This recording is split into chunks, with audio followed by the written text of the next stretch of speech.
Hello, everyone, and welcome to another episode of LivingYosh. Most people who put on a costume are trying to become someone else. My guest today put on a costume too, a crown, a red robe, a baseball bat-like scepter, and gave himself a title, King of Jewish Baseball. He says it started as a joke. He was a bullpen catcher for a team that just received the first invitation to qualify for the World Baseball Classic. Most of Israel didn't even know that baseball was played there. 13 years later, the joke became the CEO of Israel Baseball America and the manager of the Israel national team. He made aliyah in 2013 with no guarantees. He coached in over 20 countries on 5 continents. He helped lead Team Israel to his first Olympic baseball appearance and recently guided Israel through one of the most difficult World Baseball Classics in history of our extreme security. What fascinates me the most isn't the baseball. It's the man behind the crown. Sometimes we all build armor to survive life. Nate built his on purpose. Today, I want to discover what's beneath it. Nate, welcome to Living Yosh. Thank you for being here. Thanks, Yosh. That was good, man. That was a good intro. Thank, I don't think I have to say anything. You covered everything. thank you. I worked very hard on it, so I'm glad you like it. So Nate, I want to start with the crown. When you first put that crown on your head, what were you thinking? What was your mindset? Yeah, so it's funny. Thinking about, we made it in 2012. We were invited to the World Baseball Classic for the first time. I was invited to come down and try to make the team on this extended roster, and I started thinking about, how can I invite people into the experience? I was so excited to go down and get with the team. How can I bring people into the experience? It was, beginning of some of the social media platforms and blog days. I had one blog previously when I was living in Germany and playing there. So I started a blog and website, kingofjewishbaseball.com, and wanted to shoot a video to promote the blog and to promote the whole experience. And I had always sort of had this other idea to play street baseball. I was living in Brooklyn, New York, and I wanted there to be like a street version of baseball, the way that we see basketball and soccer. And I was living. My friend who I was living with at the time, Danny Dwyer, is a filmmaker, and so we wrote a quick script. And over the course of one day, I went and bought the crown and cape costume from like a Halloween shop in the city. And we kind of like just took it to the streets, and I was hitting balls in the street and walking around. There were kids sort of wondering what we were doing. So they started working their way into the shoot. And I wasn't thinking much. We were thinking about having fun. We were thinking about hitting baseballs in the street.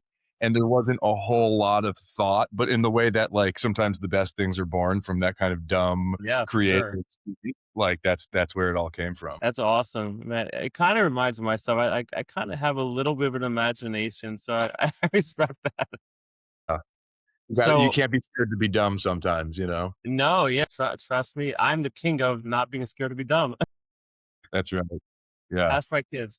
I'm sorry for asking this question, but obviously your dream was to play professional baseball. When did you realize that maybe that dream was coming to an end, where I have to maybe go a different path? Yeah, so it all sort of came crashing down as soon as you play that last game senior year, and you're not getting drafted. At the time the draft was in June, so a very short time after the college season ended. For some guys, it was if you made it all the way to the College World Series, it would happen before the college season ended. But anyways, I saw the writing on the wall, and you just sort of keep the dream alive, whether or not it was realistic or not.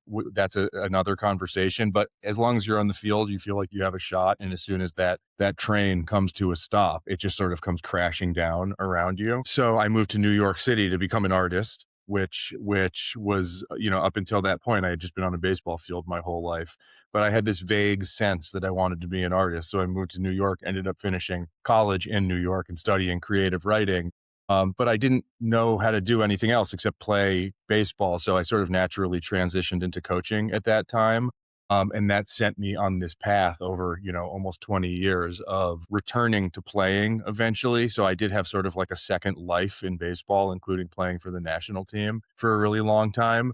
But hitting this rhythm of like coaching in the off season, finding somewhere to play, and sort of artificially extending my career long beyond what anyone wanted from me, especially any professional scouts. But I got to ride that wave for a really long time and keep developing and keep learning as a coach and implementing some of that stuff as a player. So I was very lucky, even though I didn't get drafted, to be able to have my own sort of journey with baseball. Yeah, I mean, baseball is a very tough sport to go pro. You hear about players, starting when they're in their late 30s. I mean, no disrespect to other sports, but they make it very tough to go pro in baseball. I mean, that's based on what I see from the outside. It's a hard game, and there's a lot of people playing it, and there's not that many spots at the top. So as you go up the pyramid, there's just a lot of people that don't get to go on that ride, and I was one of them. At some point, everyone gets off the train. Even Derek Jeter shows up to spring training one year and doesn't make the team, and all of a sudden he has to walk out of the clubhouse or whatever. I mean, at some point, everyone is basically disappointed. So that's just part of the process. And part of my job now, unfortunately, is disappointing people, telling guys you're not going to be on the team, and it's just part of it, and it sucks.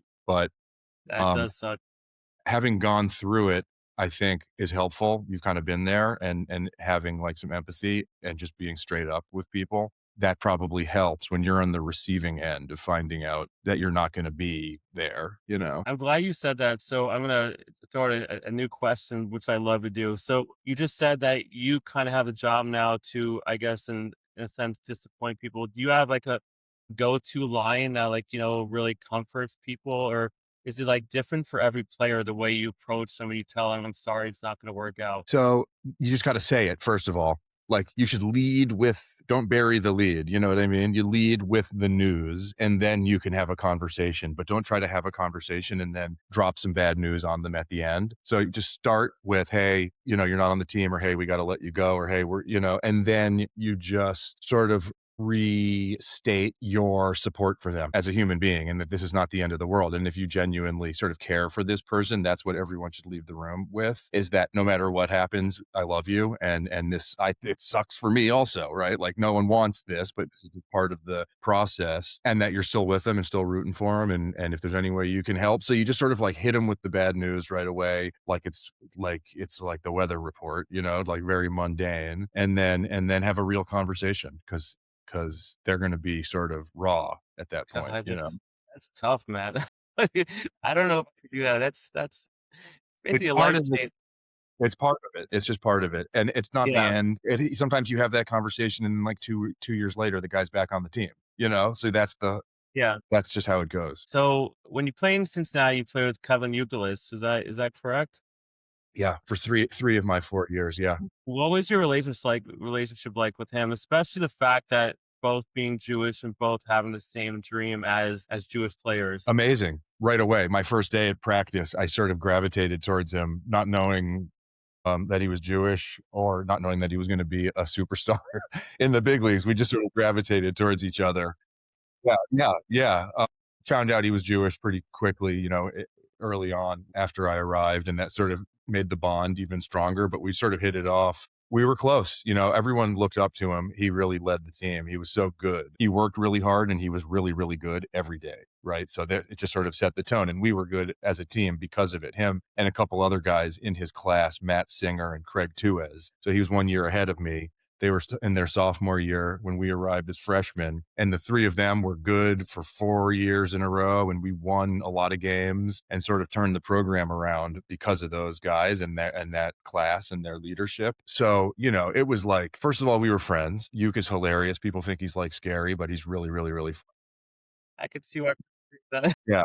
And then second of all, they were really good. And so like this combination of just like a natural sort of connection as friends, and then sort of them leading in the right way, being really hard workers and really productive day in and day out. You sort of marveled at his production. Like, he was crazy. Like, the numbers were crazy. He'd hit 400 with 20 home runs every year in college. Jesus. No one liked him. None of the big league teams really liked him, but at some point it was undeniable. The production was undeniable. He didn't look like this guy is like a thoroughbred. Like, he didn't really look like a big league. He was chubby, and he was faster than he looked, but he didn't look fast. He was a better defender than he looked, but he didn't look like a great defender. No one knew what position he was going to play. But at some point, especially after he went to the Cape, I think he won the batting title in the Cape, and it was just like undeniable. And luckily for him, the analytics were sort of trending into the game, and so it wasn't such just like who looks really good. It was like, this guy's can hit anything, right? It's undeniable. We're tracking it and the data doesn't lie. Let's give him a chance, right? So he was lucky, I think, timing wise for that. Red Sox took him in the 8th round after his senior year. Player of the year in the minor leagues for a couple years for them, up in the big leagues really soon. And like everyone knows what happened after that, with 2 World Series and 3 All-Star games, a gold errorless season at first base, a gold glove. Like he was better than any of us probably thought he would be. And, just from a relationship perspective, you do, when the guys are on their track to the major leagues, you can sort of lose track of each other as friends. They're just doing their thing and Yeah. they're doing something that requires so much focus. So did lose track of each other for a couple of years, but got back together, a couple years into his big league career and have been very close ever since. Awesome. Yeah. I mean, he does seem scary, but he seems like a good guy based on like his interviews. So I He's guess you could be great. wrong. He's the best, dude. He's the best. And part of the reason he was such a good player is his personality, right? Sometimes it's like just this physical talent that people have, but really it's the kind of person that he is that makes him good at baseball. There's a real connection between him as like a person and him as a player. Did you guys give each other a lot of tough love, or while playing together, or We, how does that work? Good friends and being on a baseball team? you're just grinding. Like we're just getting after it. And I played third base too, behind him, and I caught. And they ended up moving me behind the plate. But we would take ground, but we were throwing partners, and then we would take ground balls together every day, hit together a lot. Yeah, it's tough love. They were hard asses, and it was a different era. It was like the strength coaches were crazy, and they would like it was like this abusive old school era of sports. Still, I think everything changed in the early to mid 2000s. Eventually, it sort of softened up a little bit, maybe for the better. I feel like it's that for a lot of Yeah, it's like that. I think something happened at some point, but we were just like on the other side of that line. It's still sort of part of that old school mentality. So yeah, it was pretty gnarly. Can I ask you a question about you're talking about how baseball changed? So the McGuire, the Sosa, the Bonds era. What do you think? Like, I feel like baseball, it was very exciting at that time. All the home runs, and now like I feel like it's like died down. Like people almost want to see like those big guys hitting like a million home runs again. Like what excitement can be brought to baseball again to bring the same excitement as it was when those guys were around? Yeah. Was it good for Le- baseball? I don't. I mean, maybe not. Legalized, yeah. Legalized performance enhancing drugs. Yeah, maybe. I don't know. It's unfortunate because baseball is like the classic sport. Like it's been around forever, and it was cool to see that excitement. But like it wasn't good for baseball. Like what does baseball need to become that exciting again? Yes, it was a really fun era, and then it turned I out went like, to Sosa's like 60th. I lived in San Diego. It was one of the 60 something. It's awesome. yeah, I mean, it was so fun. We were in college at the time, and so we were like playing college baseball together and sort of watching this happen in the major leagues. It was sick. We loved it. But it also then you find out everyone's taking performance enhancing drugs, and it sort of is like it like tarnishes the memory a little bit for the fans. The game changes a lot. There's trends, the aesthetics of the game people say are not great right now. There's sort of a battle between old school and new school. People like the old school style of playing baseball, putting the ball in play, stealing bags, just letting guys go out there and play and not like optimizing everything according to data. But like the new school, they can make a really good case. Like, we want guys to throw hard and we want guys to hit home runs because it gives us the best competitive advantage. Yeah. And they're not wrong, but it does do something to the aesthetics of the game. It's from the casual like fans perspective. It's not that cool to watch guys throw, 98, watch a bunch of punch outs and then have a couple solo home runs throughout the game. That's not really a fun story to be a part of necessarily, but it's just hard to hit these guys. And so the best way to manufacture runs right now is to just try to hit home runs, and it just leads to more punch outs. So you hope, they've done some good stuff with the rule changes. Things are trending. There are more stolen bags. That's fun. Things will trend back a little bit. I managed the Savannah Bananas in 2021. That is a whole nother phenomenon that's going on in baseball right now. So without going full bananas, going over to full banana ball rules, it's going to have to be like incremental, and you hope that the game sort of just trends back, more contact, more speed, more defense. It'll just keep going. Whatever's going to help you win games, that's what's going to happen. feel like they need to have like a set amount that each team has to spend. I feel like it's like one team spends $1 billion and the other one spends like $500. Like, I'm not saying you have to spend money to win because there's teams that win even when they're not spending money. Like Tampa's doing awesome, Yeah, but they're like I great. feel like they got to even it out a little bit. That's Well, just they're my coming up. thought. We're coming up on the collective bargaining agreement now, so we'll see what happens. So, Nate, so you decided to make aliyah in 2013, is that right? Yeah, 2013. And you're gonna make baseball a whole new name in Israel. What I don't not sarcastic, but what were you thinking? Going to Israel, Yeah. and starting and making baseball big in Israel, like that's a big step, my man. Yeah, good question. What was I thinking? I wasn't thinking anything. I was thinking it was a great opportunity. I kind of did it for the same reason that anyone does anything. It was my best opportunity to move forward in life personally, and it was something that I really cared about. So like the simple same thing wasn't overanalyzing it. I had been traveling for baseball quite a bit. I'd lived in Germany to play there 1 year. I'd been to Israel several times to play help coach the national team. I knew the people there. It was sort of home away from home, and so I did it. We took some of the money I think from the first time that we were i- invited to qualify for the World Baseball Classic and brought me over with it as the first full-time employee in baseball in Israel. And speaking of incremental improvements, that's what it was all about. Like we started an academy for the best 14 to 19-year-old players that was recognized by Major League Baseball to get together, play more, learn more, and a whole sort of generation of Israeli kids that eventually played college baseball were sort of born out of that program. We started a coexistence program that we were all really proud of for Arab Israeli and Jewish Israeli kids to play baseball together and live together and eat together and talk and become friends. And that really, some beautiful things happened there. We grew by 20%. So enrollment went up across the country. It Well, wasn't, it was good. It was a very positive growth for the organization, but impacting culture is really hard. And I think everyone for years has been like, how can we make baseball be part of the mainstream of Israeli culture? And that's hard to do. No organization is going to organize themselves so well that they're going to spark like a cultural movement. That stuff happens mostly organically. We can, I think, affect quality more than quantity. So instead of saying like every kid is going to play baseball in Israel, we can say X number of kids that are playing there. There can be real opportunities. It can be like a legit experience for them. So it's easier to impact the quality probably than the quantity.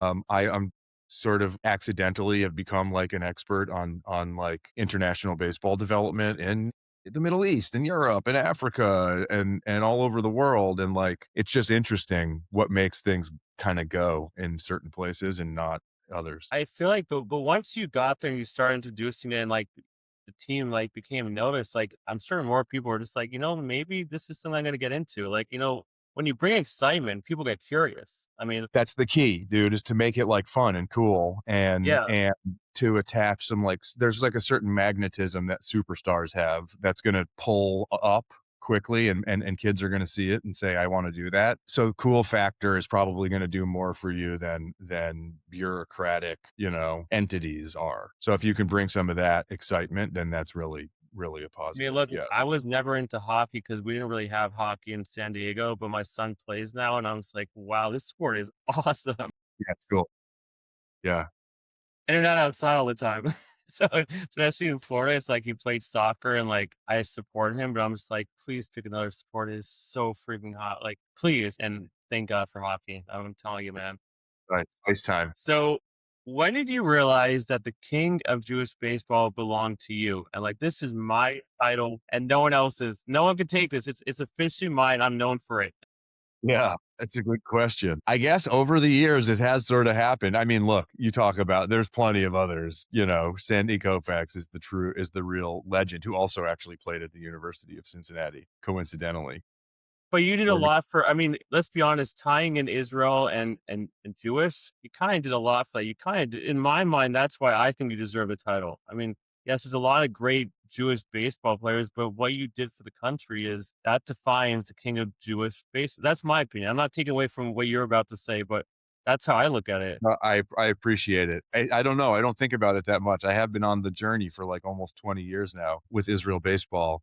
And there's been a lot that's happened in that 20 years. And it's funny, like in life in general, I probably want too much recognition for this or for that. Or when it comes to our success for Israel baseball, I always sort of deflect it. And I always think like, oh, but this person did this and this person made this incredible contribution. And I don't actually put myself at the center of the story. But yeah, if you look at the full body of work, dude, it's been a lot. We've done a lot of amazing stuff. We've gone to 3 World Baseball Classics and the Olympics, and one of the great like success stories in international baseball. And when I don't know, but I'm proud. I'm proud to wear the crown. I mean, you should give yourself Yeah, more credit, man. It's nice to give other people credit. yeah. Like I tell my dad the same thing. Like he never wants recognition, but like it's kind of nice to have people who recognize what you've done. I mean, you don't have to always like brag about it, but it's kind of cool, man. I mean, you started it. I mean, if you didn't take that trip, then who knows how baseball would be looked at in Israel. I'm just saying. I appreciate it. No, it's really cool to hear. I mean, I did my homework. I saw how you done. Read the Wikipedia page. No, I looked at no websites, interviews. Come on, give me more credit. So Israel made a run in the baseball classic. Was that, you had a lot of dreams come true, but was that one of them where just like, wow, this really is a dream come true. To have that type of accomplishment. Yeah. So that's sort of when we came on the scene, I think for a lot of people. So for many, many years, Israel baseball was in a sort of failure cycle, 20 years of very low profile within the country, a failed attempt to bring professional baseball to Israel in 2007. And then we didn't qualify for the WBC the first time. So you're just sort of like, we suck, right? Like everything's going wrong. Like cool runnings, man. And then we sort of flipped into a success cycle, I'd say, when in 2017 at the World Baseball Classic that you're describing, when we went on this, we qualified for the tournament for the first time in 2016. And then in 2017, we went on this improbable run and won 4 games in a row and won $1 million in prize money and won the first round of the tournament. And that sort of triggered a different cycle for us, including then qualifying for the Olympics 2 years later and getting to the A pool, winning a silver medal in the European Championships in the A pool, so being one of the top teams in Europe and going back to the World Baseball Classic 2 more times. But to talk a little bit about 2017, Please. yes, it was a crazy run, and we knew there started to be like much more buzz about the team and the more we won. A really crazy moment was playing Japan in the second round in the Tokyo Dome. They were the number 1 ranked team in the world, and the winner of the game was going to go to Los Angeles for the quarterfinal or semifinal of the tournament. Wow, that's And surreal. I can't and even there were imagine. like 55,000 people during batting practice in the Tokyo Dome during Holy BP crap. the game. So loud, and that I will always remember and cherish. But also in some ways, you never appreciate any of these experiences when you're in them because you're just in it and you're trying to win and you're just like focused on the next game. And then like now we're 10 years out, and it's like, can you believe we did better? Can you believe like we're trying to go back to the Olympics now? And it's like, man, can you believe we made it to the What do you 2020? tell the players, like, to not get caught up in the moment? Because 'Cause I'm sure they are nervous as hell. Yeah. I mean, this is That's it. surreal. Yeah, everyone, so even the guys with lots of experience are on some level, you're just sort of freaking out all the time, but the guys with more experience, they know how to calm down, especially the pitchers. They know how to get their heart rate under control, breathe, and just sort of go through it one pitch at a time. But at some level, it's fine. You just go like, okay, everyone's gonna be like keyed up on this weird level, and that's where we just have to sit. You're not gonna not be nervous. You just have to Yeah. harness some of it and get into like a comfortable something resembling like a comfortable space, you know? Yeah, for sure. I can't even imagine, man. To just be an athlete and be part of something so special is like that's really a dream come true. I mean, I want to be a football player my whole life, and that obviously didn't happen. But I can imagine how cool that was. Like, good for you. Congrats. Thanks. Yeah, it very cool. I wanted to ask about the Olympics because you keep on having dream after dream after dream coming true. That must have been like, I need to pinch myself and wake up and see if this is really happening. Because being in the Olympics, like that is cool as hell. Like What was your feeling when you were in the Olympics? So it was the COVID Olympics, also, keep in mind. So walking into opening ceremonies was a mostly empty stadium. There were some people there, and there were no fans at our games. So the games had this feeling of like, you're playing in the World Series and it means everything. And B, you're playing in like an exhibition game and like no one cares and no one's there. So there was this mismatch, this energetic sort of mismatch going on. And same thing, when you're there, you're thinking about the games and it's not totally registering. And now, like I said, when I talk to the guys, I'm like, can you believe we like lived in the Olympic Village for 2 weeks? It's like being on the moon colony or something. It's crazy. There were self-driving cars, all the best yeah, in Japan, all the best athletes in the world, the food, you're just in this like bubble that's just so unlike regular life. So yeah, the Olympics are really, really special because the whole world is paying attention. I mean, the World Baseball Classic is technically a better tournament and it is a nicer experience because Major League Baseball runs it and and the Players Association, they run it together. So you're being treated like a big leaguer. In the Olympic Village, it's like we were sleeping on cardboard beds, two to a room. And so it's a totally different experience, but there's nothing that can replicate what the Olympics, you know? It's the biggest international competition. It's so cool. You're obviously a tough guy. I mean, you have to be to play baseball, professional sport. Did you ever get emotional, during these experiences, especially Olympics? I think Yeah. you have to, but No. Yeah. Yes. When at the Olympics specifically, when Danny Valencia hit a go-ahead home run against the Dominican Republic in our what ended up being our final game, they ended up walking us off in the next inning. You're just so hyped. It's kinda like adrenaline, like, veiled as emotion. You're just sort of, like, freaking out. You're almost sort of on the verge of tears. I don't know if you could consider it emotion or just sort of you're just overwhelmed and there's a lot of adrenaline yeah, involved. But yeah, after every tournament, I'm emotional 'cause everything just sort of you finally relax, and some of the guys you're not gonna see again. And so you're sort of like a kid, like after the last game of their little league season or whatever, after every tournament. And occasionally, if a guy that you have known for a really long time and as a coach or as a teammate does something special, you're just so damn happy for them, you're like a because dad, man. yeah, yeah, basically, yeah. So those are the times I would say, when something really, really heightened happens, when it's I all lost you for a over. second, but Go ahead, so sorry. obviously Israel is going through a lot. Israel's been through a lot, the country itself. And I'm sure, going to these tournaments, there's extra safety concerns, and how do you present that to your players as far as like, the extra security and, the real possibility of danger when being in these cities and playing, representing a country who is kind of being, judged a lot of late, if that's the right word. Yeah. So the rosters are usually a combination of American guys that have made aliyah like me, and Sabras. So it's for the Sabras, it's pretty normal. They've just grown up in a environment where security is part of life. For the American guys, to varying degrees, it requires some amount of education to say, don't get like distracted by this. We're totally fine. It's just a little weird. It's just a little unusual sometimes for Americans to have so much security around them. In some cases, it's the deciding factor for guys whether or not they want to play on the national team. Unfortunately, if they truly don't have any experience and their imagination sort of starts to run wild, it can be a negative factor for them making a decision in playing for us or not. For me, I've been doing it for so long, I don't even think about it. I'm all in. I'm going down with the ship, so to speak, and if need be, and that's sort of me. That's sort of my level of commitment. So the most extreme thing we've come up against in 2025, so last summer in the European Championships in the Netherlands, we always have security. We always have security briefings. Oftentimes dogs will have to board the bus before us, like bomb sniffing dogs. We'll have like one or two security guys, maybe some like geofencing on our phones for location stuff.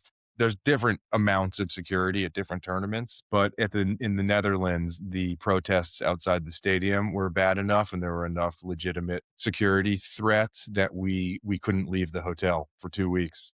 Oh my God, So, man. so that was real. That was the most extreme. The Jeez. protests were really, really bad outside the stadium, and you could hear them while we were playing. It's a couple people even broke in and ran out on the field and to protest. That was pretty intense, and I was kinda like I was surprised that they weren't canceling the games or not allowing us to participate. It was a bit of a distraction, and that was probably the most intense that we've come across. Yeah. Holy crap! Did anyone back like they're like any play? You know, they're saying names, but anyone like say I'm backing out? Like I can't do this. No, Thank no. God. Everyone that was committed, and it was a lot of conversation. We had a lot of time together in the hotel to talk about it, and it's a little scary, but when we're in that bubble of the team, there's a lot of support, there's a lot of security. We trust those guys, Yeah. and it's a little weird knowing there's, like, people outside the stadium that, like, wanna hurt you. It can't you don't wanna think about it too much, frankly. And also, it was during the game, so, again, during the games, you're just kinda locked in on it, but it's a unique thing that we deal with that other teams are not dealing with, Yeah. You think people would come to the game to enjoy themselves, but why not, Yeah. cause some heat? I mean, it doesn't really make It's sense. I mean, real. It's real in Europe. It was real. It was intense. Yeah. does that make you want to win even more? Yeah, yeah, basically, yes. It makes you want to first of all, it makes participating more important because just being there and representing and even if it's just for your opponents and the fans and the umpires, just, like, being great gives them a level of respect for you and sort of normalizes you just being in the world in a way that has an amazing impact. But, yeah, it does make you wanna win more. Yeah, yeah. Look, the guys are great. The opponents are great, always. Like, Yeah, nothing ever happens in the field. Everyone's just, like, cool. because But they they're love the game. yeah, everyone's like a baseball player. Like, no one cares if you're from the Netherlands or from Israel. We're just playing ball, and that's the more important thing in these sort of concentric circles of, like, who everyone is. Everyone's a baseball player on the field, and so that's it. Yeah. I love that. I mean, well, Yeah. that's how it should be. So even through all the, everything, all the hate and everything, you started Let Kulam. Did I say it right? Baseball. Organization Yeah. for children to work together, to learn about baseball together. Can you tell me about why you got that started and what gave you the idea to start that? I Yeah, think it's so awesome. no, I appreciate it. It was an amazing, amazing program. And there's still some kids that were involved in that program that are still playing baseball in Israel, which is really cool. And some kids that are still friends with one another. So a lot of what we did in Israel, like starting the academy or starting baseball Likulam, these were just sort of dreams that people from previous generations of Israel baseball had. And they told me about them. I was like, let's do that. It wasn't my idea. It was David Leishman's idea. He's sort of a legendary figure in Israel baseball and Israel softball. The Leishmans live on Kibbutz Gezer, where there was one of the first fields in Israel. There's a softball field built. And Alon Leishman, David's son, is now the pitching coach for the Rockies, which is an insane No success. way. Yes, Oh my which is God. an insane success story of Israel baseball coming out of the kibbutz. Jeez. I know, playing junior college baseball, playing Division I college baseball, not getting drafted, breaking into the low levels of the minor leagues as a coach after college, and then ascending through the minor leagues and the major leagues to he's the head pitching coach for the Rockies now. I know, crazy, crazy story. Anyways, David was this kibbutznik who was like, let's do a peace program, right? This like idealistic, liberal, American, Jewish kibbutznik. And he had always wanted to do it. And I was like, let's do it. And we just did it. We organized it. We got the educators, we got the kids, we got the facilities, we got the media. We just did it all. And so it was David's idea. And the academy, I think, is something that they had always wanted to do. These internship I had 14 interns throughout my time there. So there were always these groups of American kids coming over to work. All of this stuff I think were basically other people's ideas that we were able to do while I was there. Yeah. Gosh, man, you really made your mark. I'm We're just just saying. yeah. It's just a matter of doing it. None of these are particularly brilliant ideas, but it does require some real gas to execute. Well, but then you started the footprint Yeah. to preserve Weird. memories. Yeah. Am I giving you too much credit? No, that was my weird COVID pivot. So COVID hits and everyone starts like starting companies and changing professions. And I had always had this idea for an app, for a tech product that are basically digital time capsules for kids. So I had So started cool. I had started my niece and nephew email. A lot of parents do this, by the way. Again, not my, I was not the one who had this idea. started email accounts for them. We were all going to send photos and videos and letters, and then give them their passwords at their bar and bat mitzvah as like a digital time capsule. And I was like, what a great idea! What an amazing gift! There's got to be a product that does this, and there really wasn't. And so throughout the COVID years, we launched it in 2022. I started and launched an app called Footprint Family that does this. It allows families to do like photo and video sharing and schedule a date in the future when the kids receive it as a gift. That's awesome. Is there like a Crazy. specific memory that sticks out that you could think of that was implemented into the footprint? No, so I have a 3-year-old and one on the way, and Well, congrats, man. thank you. And, we use it every day, so it's like it's all there. She's gonna have this, like, crazy log of her life, where she's set to receive it on her 18th birthday right now. So, it's just the behavioral, like, part of just reminding yourself to do it that's so important, but it's all amazing. I mean, any of those times where you're at the airport and you're feeling emotional and you're missing everyone and you wanna tell them that you love them, you can just pop that stuff in the Footprint account and, and know that it's there for them. It's kind of like, yeah, I kind of think of it as like love storage is one of the ways that I describe it. I really like that because when I went through my struggle, um, I don't know if you heard my story, which is fine, but I would write a letter to all my kids every Friday night before Shabbos that they'd have it, and I'd make their bed. I don't know if I did a good job, but I'd leave a note by their bed. So as soon as they went to bed after dinner Friday night, they'd read it. And they Wow. really appreciated that was my way to connect them because I was away from them, unfortunately, and I didn't have so much to offer them through my situation. So I'm like, What how can what I? what what was the story? Can you share any Yeah, more yeah, about? I've shared that. So I was actually accused of being a mob boss, that I was running a huge operation of people stealing goods, and I would buy them and sell them on Amazon. And on the news, I was told I was a mob boss. Even my friends like we saw you on the news, and I'm like, you guys don't watch the news, like, but that's how big it was. I was incarcerated for about 12 days on $1 million bond, and I was on house arrest for 2.5 years. I couldn't work. And I had a 5-year-old. Sorry, it still gets me emotional, even though I shared it many times. And the hardest part is my daughter, 'cause she was about to be bar mitzvah at that time, and it's just hard to build a relationship with your kids all over again when you go through a tough time, and you feel like even when you're a parent, you're not a parent, and so that's why I started writing the letters. I wanted to show them like I still have this special connection with you because I was figuring myself out. Luckily, I took a plea in February.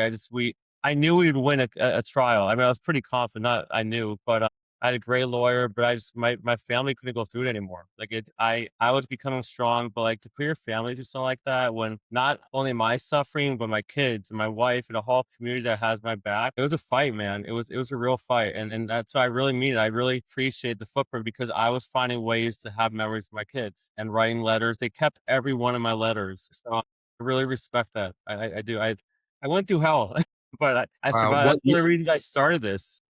how So it was in actually 2000. They raided my house the day after Yom Kippur 2023, and then Wow. yeah, and Okay, so we're still just coming out of this. yeah, I literally took a plea in February 2011, and then I started doing I sharing my story on podcasts because it wasn't about me getting attention. I don't need that. I just want to be a parent. It's that I want to show people that even when you go through tough times, you can get through it. It's hard. You have to be patient, but if you use all the tools around you, which I did, I had people come to my house or mentors. I went to therapy. The whole community, but I had a supporting community because they knew this wasn't me. I would never do this. Like I've been kind to people my whole life.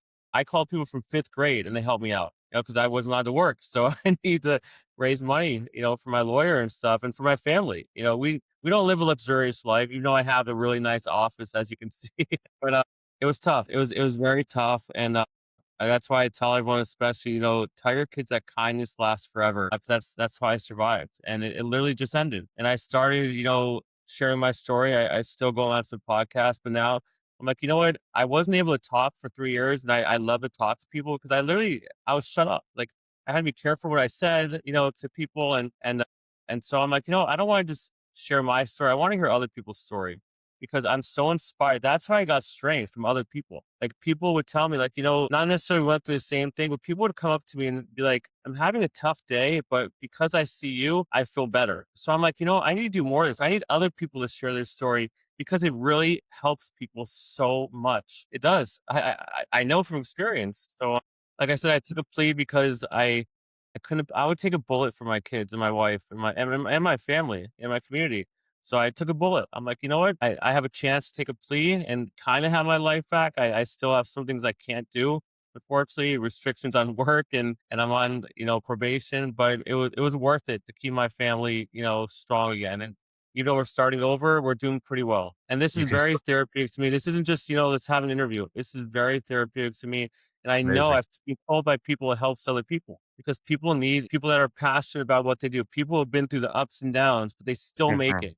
We're mhm. so about, it has to happen now. Like if it doesn't happen right away, I give up. So that's why I really appreciate you being here. I do a lot. You have no No, idea.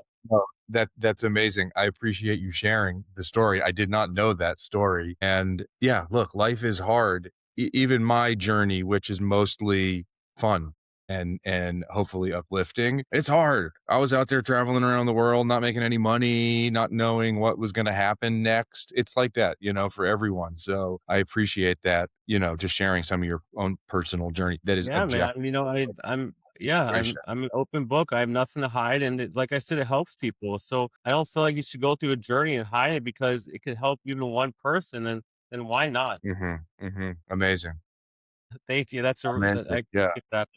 It really means a lot you saying that. So I I don't know where we left off, but I think it was We were talking about my weird COVID pivot and launching a tech company and me oh, having so too with that, many. I wanted to ask you Yeah. because, like I said, I have 3 kids. Is that you're living the dream. You have your dream. Sarah, you love baseball. You got to be part of it. What advice would you give a parent who doesn't necessarily live the dream job and they still want to be a good parent? Still want their kids to be proud of them. What kind of advice would you give them? And maybe I'm kind of talking about myself or anyone. I don't know. So I'm in some ways I'm a bad person to ask for advice because my journey in my own life has been sort of unusual and and hard, maybe not hard to replicate. So I definitely have like a risk tolerance, like a willingness to like do crazy things that Don't maybe say other that, man. people. Like what you've done is I wish you'd give yourself more credit. I'm No, sorry for saying that. I'll take credit. I'll take credit. I've had an amazing life. I've had an amazing life. I've had a big life, and a lot and a lot has happened. I'm only saying I'm a bad person to ask for advice because I don't know No, so how that's it. fine. So I definitely followed my passions. I was willing to like bottom out, right? Like I was not playing it safe, not because I was like I'm just gonna risk everything. I just didn't see any other way to live, quite frankly. It's not like I It's had a job. awesome though. I Yeah, love it's not that. like I didn't have, like, a job at Google that I had to leave, It was like, "Am I gonna leave my safe, secure job to go do my dream?" I only had my dream. I never had, quite frankly, any security, and so Well, then risk lucky you. so maybe, so what some people call risk tolerance is only usually weighed against, like, security. I didn't have the real secure options. I was just sort of going for it. I was trying to be an artist. I was trying to do these kind of things that are pretty hard to do, and that's all I had. And so therefore, yeah, they've all been basically extraordinarily risky ventures in the professional I can sense. In the picture you like not happy with your art and you take a baseball bat and just like It's happened. No, it's happened. And so, yeah, that's it, just like kind of crazy commitment to these things is the only thing that I could suggest, but it's also dangerous advice because it doesn't, it could, who knows how it's going to end up. I think if you could find something you love and you just at least try, man. Like I feel like what do you have to lose? I mean, I love talking to people, so I don't know what's gonna come of this, but like who cares? I get a great experience. I get to meet really cool people. How long has the pod been going on? Few months. Cool. How's it going? I think good. I know a lot of people who know me and like me, so I've been hooked up. I look at today. So I think it's going well. I mean, you could give me your feedback later, but I feel like it's I'm been a excited success. about I'm a it. go-getter, man. I'm a go-getter, kind of like you. Like I want to make if I'm gonna do something, I'm not gonna half-ass it. So I think so far so good, Good. That's great. and just a matter of getting it out there. But that will happen, man. It will happen. But This if po anything, it this should this episode is going big, dude. This episode is going huge. sweet. I Yeah, love that. And that'd be great. I appreciate it. And you can sign one of my baseballs also for my kid on my desk. you got it, you got it. So Oh man, I feel like we could talk for hours. I I gotta love go it. Like pick you my just got this I like gotta go really pick my cool, daughter up soon. huh? I gotta go pick my little girl up from school Okay, soon. okay, okay. So I'll be quick. I Yeah, it's all promise. good, it's all good. So, what legacy do you hope to leave, not just in baseball, but in people's mind? Nate Fish, what's your legacy? What do you hope to leave behind? Good question. I mean, I wanna change the fucking world. I have those kinds of Sweet. big ambitions, you know? I would like to, if you think of legacy, you think of like, how people will remember you, which is literally what the word means. But I would like to be a symbol for people of like, giving, love, service. I think we're caught in a real taking cycle culturally and like a self-centered cycle. And I would like to help reverse that a little bit and invert the giving and taking balance in the world or imbalance. But those things don't happen because you want them to happen. They're just circumstantial, right? It's not like Yeah. you just try and do the right thing. You can't really control your legacy that much because your legacy is so much has to do with external circumstances. If you get put into a position to do something great, you try and do it. But you're not going to do something great because you want to do something great. It has to interact. Those ambitions have to interact with the external world in a I love certain kind that. of. You know what I I I mean? I totally agree, man. Yeah. And I think the sky should be the limit. I don't think people should ever stop. Yeah. You have bumps and bruises on the way, but I don't believe in stopping. I could have shut down big time. And I'm just like, I'm just gonna keep going, man. Especially, I mean, when you have a family, it kind of helps. But also, in my case, I just people did a lot for me. I want to show them that the investment was worth it. You didn't just help me. Now I'm gonna try to help others. Like I'm not just gonna be like, oh, thanks. Let me go on with my life. I don't believe in that. We should always strive to be better and better and to do good for others. It's not just like a joke. It's not just something people should say. It should be a must. But what's the point? Especially having kids. Like I want my kids to be so proud of me, man. Like seriously, I want them to see like their dad went through hell and like now he's invincible. Like that's really what I want. I mean, plain and simple. That's my hope.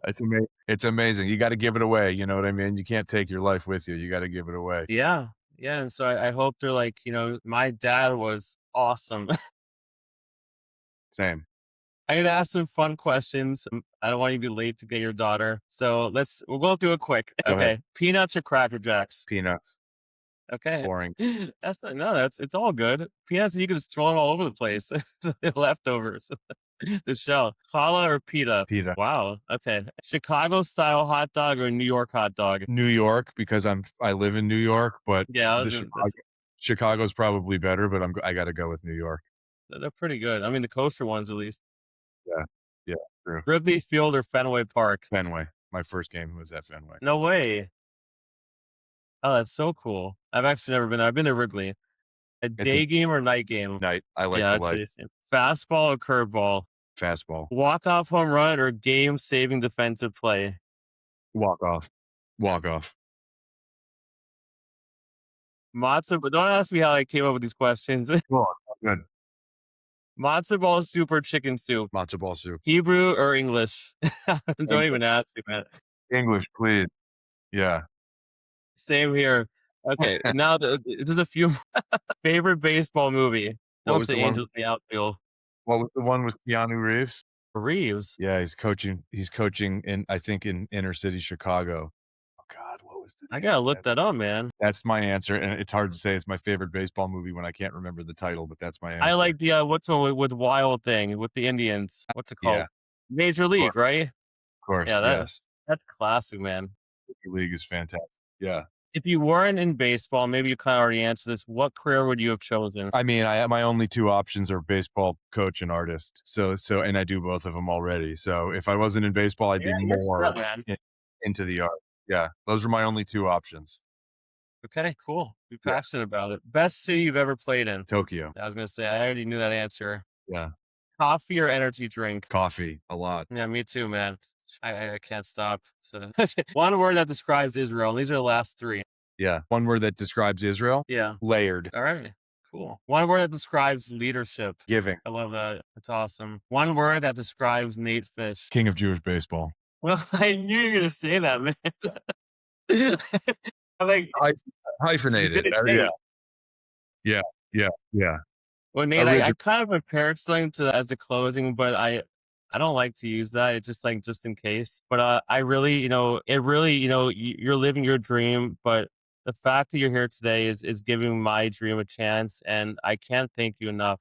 Like really, like and you it wasn't about me this interview, but you complimenting me and listening to what I had to say. It really, you have no idea how much of effect it has on me. I mean, I could go to my kids and say that Nate Fish was curious about my life too. And that to me, thank you. That's thank you. And thank you for being on Living Yosh and helping me with my journey and helping other people with their journey. Because people need to hear that you could be passionate, but it takes time. You could live your dream. You really can. And you're the definition. You don't only live your dream, but you help others in a way that we all should strive to do. You can live your dream and also incorporate helping others. So I respect you so much for that. I respect you for being here and taking time and continue to help people, continue living your dream and being passionate because that's what I look up to. So I thank you, really, my I, man.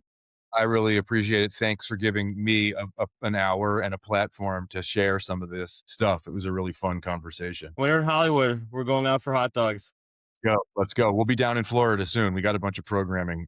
We got No way, fantasy man. Israel baseball fantasy camp in November in Jupiter, and then we'll have a golf outing there early in 2027 in Florida. So lots of programming All in right, cool. Florida. I'm gonna have to get permission to go, but I'm sure I can work it out.